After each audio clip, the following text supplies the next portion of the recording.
Hello everyone, welcome to the Massacre. I'm Mokinari and this is how I murder.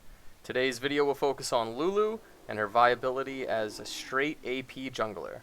My team consists of Malzahar, Nasus, Nunu, Kog'Maw, and me as Lulu. While the enemy team is comprised of Taric, Corki, Malphite, Jax, and Gangplank. I start off at the blue buff like any good mana-dependent jungler. I actually get a Doran shield as my first item, which works out fairly well in the jungle. Now, of course, this itemization can be customized to your liking, but I found that Doran shield was effective enough. After killing blue buff, look to gank top. Because of her slows at level 2, she's actually very effective at level 2 ganks, so straight off blue buff, you don't even need the red. Her itemization when jungling can go many different ways. Because I'm playing ability power, I focus on cooldown reduction mostly. And skill-wise, I get Glitter Lance and Help Picks. I focus on Glitter Lance and only get level 1 Help Picks until I get her movement speed, which is her W. The theory behind this is you want to have only one level in Help Picks to keep the mana cost low, and you can land your Glitter Lances very easily. In any other circumstance, this gank would have been successful, but because I was solo queued and in a pug, the lane was not prepared.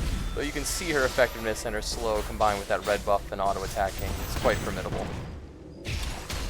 The gank attempt isn't a horrible failure, as they do get harassed quite a bit.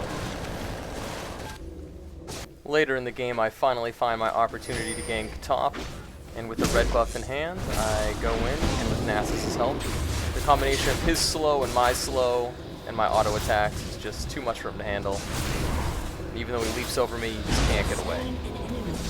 You'll want to save Whimsy until after they flash in order to catch up to them. It's also the very last skill you want to level up.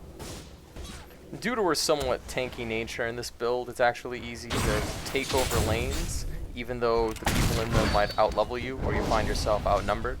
Just hug the towers and use her ability range to just poke them until they decide to back up and chase them down. More often than not, you'll find that you're still in command, and if they chose to turn around and fight you with your creep wave, you'll still be able to fend them off. These two are at the greatest disadvantage because they can't close the distance. I found that getting Hextech actually works out pretty well as long as you're able to keep the blue buff on yourself, and as a jungler that shouldn't be any problem. And again, I find an opportunity to gank top, while Nasus uses his slow, coupled with my slow. It should just be another easy kill.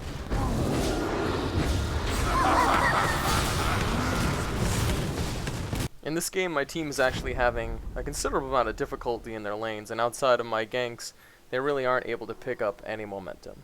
However, Lulu is more of a support than just a straight AP, and even though I'm doing somewhat well, I'll be able to support my team later on and help the likes of Nasus. It's just unfortunate that he dies, but our team does get a little revenge and chases him down. Unfortunately, the resulting mayhem from getting kited by Malphite is just not good at all.